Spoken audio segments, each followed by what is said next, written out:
Good morning बच्चों। आइए आज हम लोग कक्षा 12 का एक पार्ट है, लेसन है स्थिर वैद्युतिकी, जो क्लास 11 के यूपी बोर्ड से है।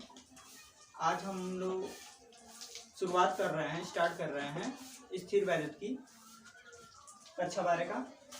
तो स्थिर वैद्युतिकी में पहला टॉपिक है वैद्युत आवेश। पहला टॉपिक क्या है? वैद्युत आवेश। स्थिर वैद्युतिकी में पहला टॉपिक है वैद्युत आवेश। तो आज हम लोग पढ़ेंगे क्या होता है वैद्युत आवेश, वैद्युत आवेश का परिभाषा और उससे संबंधित सूत्र आज हम लोग डिस्कस करेंगे। तो आइए देखते हैं वैद्युत आवेश क्या होता है। वैद्युत आवेश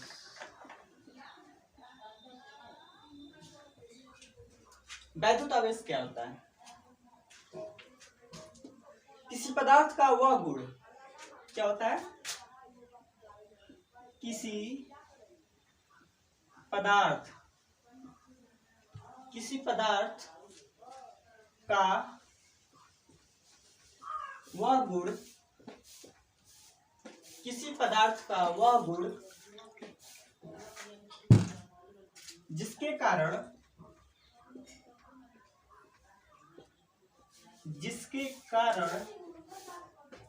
किसी पदार्थ का वह गुण जिसके कारण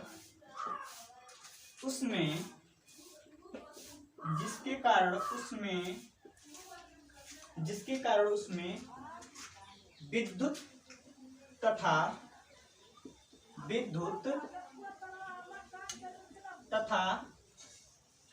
चुंबकीय प्रभाव उत्पन्न होते हैं। विद्युत तथा चुंबकीय प्रभाव उत्पन्न होते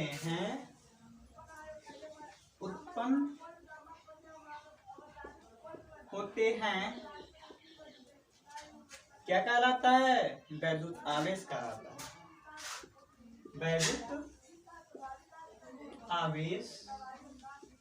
वैद्युत आवेश कहलाता है। ये तो हो गया परिभाषा। वैद्युत आवेश को किससे प्रदर्शित करते हैं? वैद्युत आवेश को हम Q से प्रदर्शित करते हैं।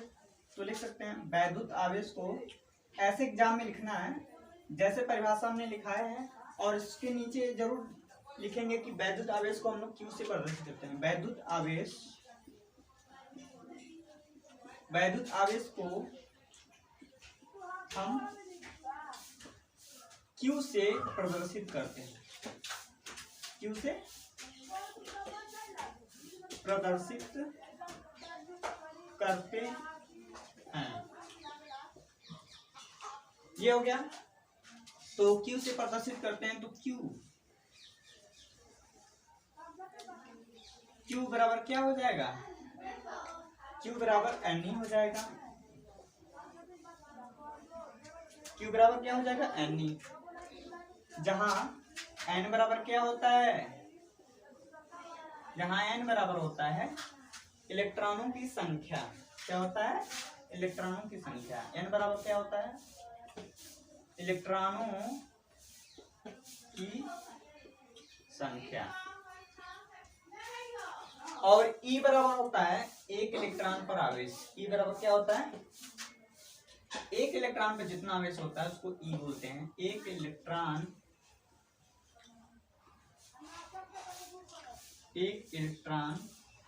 पर आवेश, ये हो जाएगा E। और आवेश वो E पे आवेश कितना होता है? E पे आवेश होता है 1/6 × 10⁻⁻19 होता है। ठीक। अब हम मात्रक की बात कर रहे हैं। मात्रक बहुत इंपॉर्टेंट होता है, कई बार पूछता है। ठीक है। तो वैद्युत आवेश का मात्रक क्या हो जाएगा? वैद्युत आवेश का मात्रक कूलाम होता है। ठीक है, तो लिख लेंगे वैद्युत आवेश का मात्रक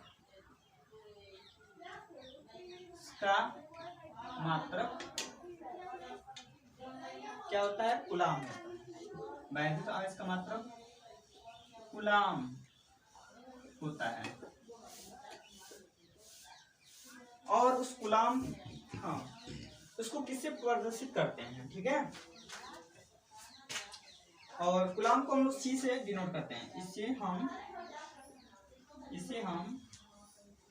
C से प्रदर्शित करते हैं। न्यूमेरिकल लगाते समय कहीं कहीं दे देता है, ऐसे दे देगा 9C। 9C का मतलब हो गया 9 कूलाम, ठीक है। 6C 6 कूलाम, यानी कि C दर्शाता है कि कूलाम को प्रदर्शित करता है। तो इस तरह से ये आवेश, वैद्युत आवेश के बारे में हम लोग पढ़े पूरा डिटेल से। अगला टॉपिक हम लोग फिर चालू कर रहे हैं, अभी इसी को इरेज करके।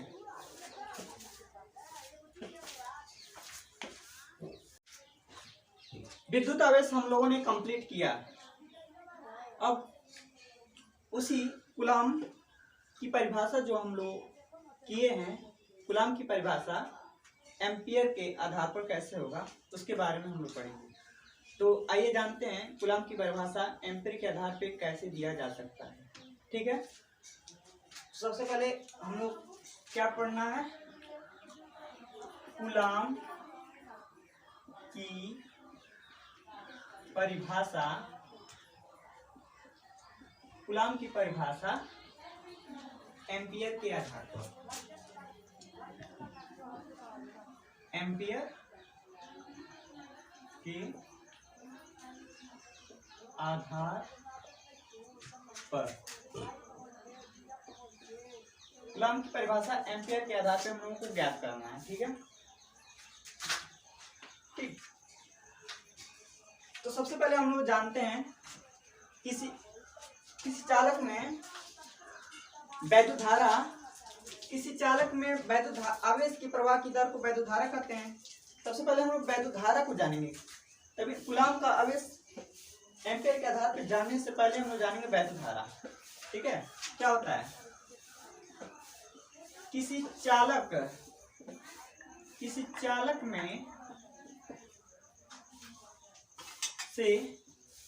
में से वैद्युत आवेश के प्रवाह की दर को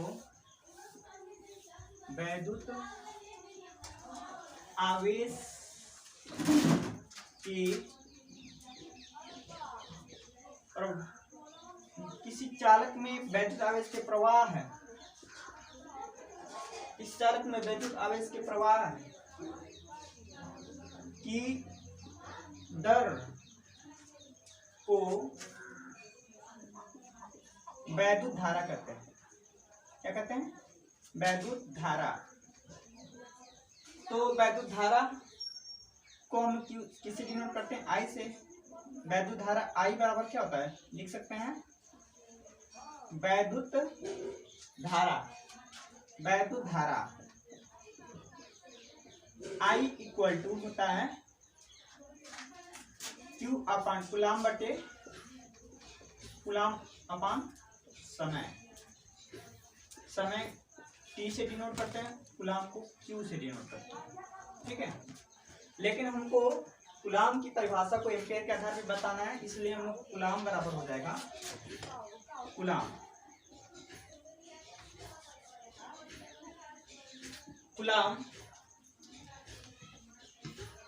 बराबर हो जाएगा वैद्युत धारा का मल्टीप्लाई कर देंगे समय में, तो वैद्युत धारा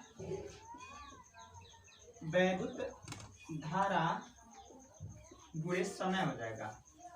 वैद्युत धारा गुणे समय हो जाएगा। वैद्युत धारा गुणे समय। ठीक है, अब यहां से हम लोग एम्पियर के आधार पे कूलाम की परिभाषा दे सकते हैं। क्या हो जाएगा? कह सकते हैं हम, इसको इरेज करना पड़ेगा, तो यही नीचे लिख सकते हैं। यदि किसी चालक यदि किसी चालक में 1 एम्पियर, यदि किसी चालक में 1 एम्पियर की धारा 1 सेकेंड तक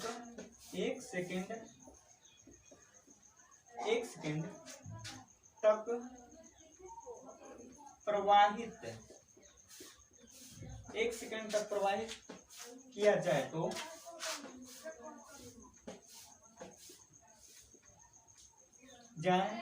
तो एक सेकेंड तक प्रवाहित किया जाए तो चालक में से गुजरने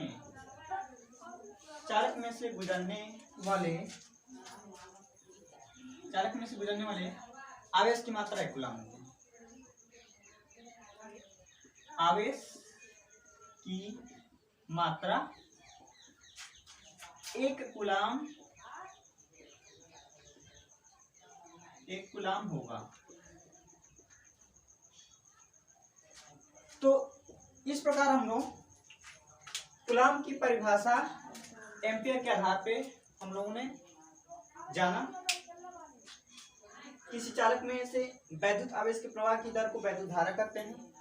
तो वैद्युत धारा बराबर जानते ही हम लोग क्या होता है, कूलम बटे समय।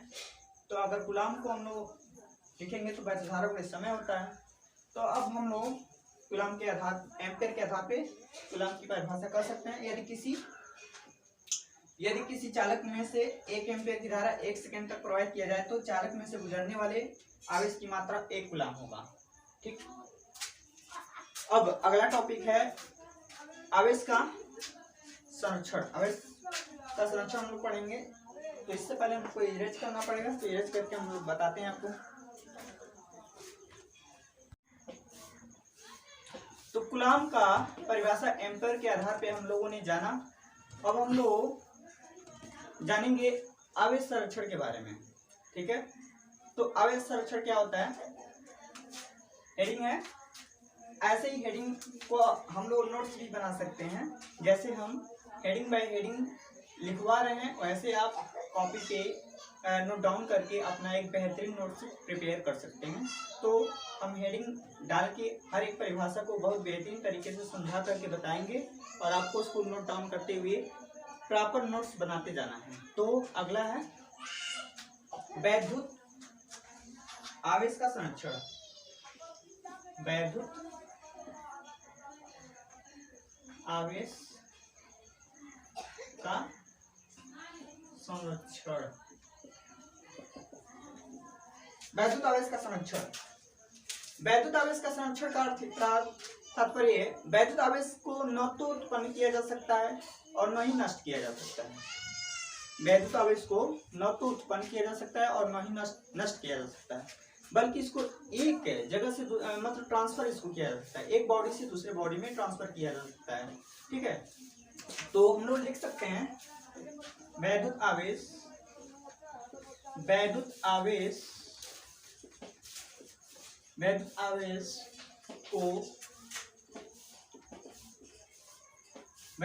को न तो उत्पन्न किया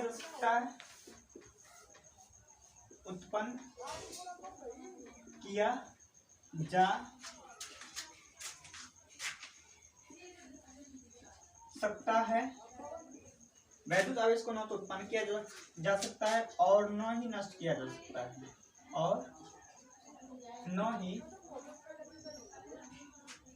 नष्ट किया जा सकता है, और न ही नष्ट किया जा सकता है। इसे ही वैद्युत आवेश का संरक्षण कहते हैं। इसे ही वैद्युत आवेश संरक्षण का नियम कहते हैं। इसे ही वैद्युत आवेश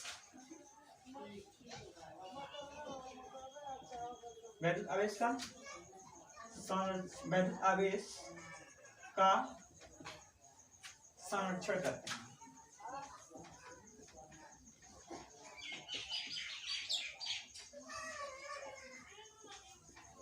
संरक्षण करते हैं। ऐसी परिभाषा हम लोग अपने कॉपी पे नोट डाउन करके एक प्रॉपर नोट्स बना सकते हैं। तो ये हो गया वैद्युत आवेश का संरक्षण। वैद्युत आवेश को न तो उत्पन्न किया जा सकता है और न ही नष्ट किया जा सकता है, ठीक है। इसे ही वैद्युत आवेश का संरक्षण कहते हैं, ठीक है। इसका एक एग्जाम्पल हम लोग इलेक्ट्रॉनों ज्ञात कर सकते हैं। इसका एक एग्जाम्पल है, बहुत बेहतरीन एग्जाम्पल है। यदि एक इलेक्ट्रॉन और एक पॉजिट्रॉन को हम लोग एक साथ रखते हैं तो इलेक्ट्रॉन पे उतना ही आवेश उत्पन्न होगा, ऋण आवेश उत्पन्न होगा। इलेक्ट्रॉन पे उतना ही ऋण आवेश उत्पन्न होगा जितना कि पॉजिट्रॉन पे धन आवेश होगा। और यदि इन दोनों कणों को बहुत नजदीक ला करके रख दिया जाए तो इन दोनों कण एक दूसरे को समाप्त करके एक नया कण का निर्माण करते हैं, ठीक है। तो वो नया कण क्या बनेगा? फोटॉन। 2 गामा फोटॉन का निर्माण होता है, ठीक है। तो इसका तात्पर्य ये हुआ न तो आवेश उत्पन्न हो रहा है और न ही नष्ट हो रहा है, यानी कि आवेश उतना ही है। एक दूसरे का आवेश को सम्मिलित करके जब गामा फोटॉन बना रहा है तो उस गामा फोटॉन में भी उतना ही आवेश होता है। इस तरह से हम लोगों ने आज आवेश जाना और कूलाम का एम्पियर के आधार पर परिभाषा जाना और वैद्युत आवेश का संरक्षण जाने। तो क्लास 12 का हम लोगों आज वैद्युत स्थिर वैद्युति के पार्ट से इन 3 टॉपिक को कंप्लीट किया है। आशा है कि आप लोगों को समझ आया होगा।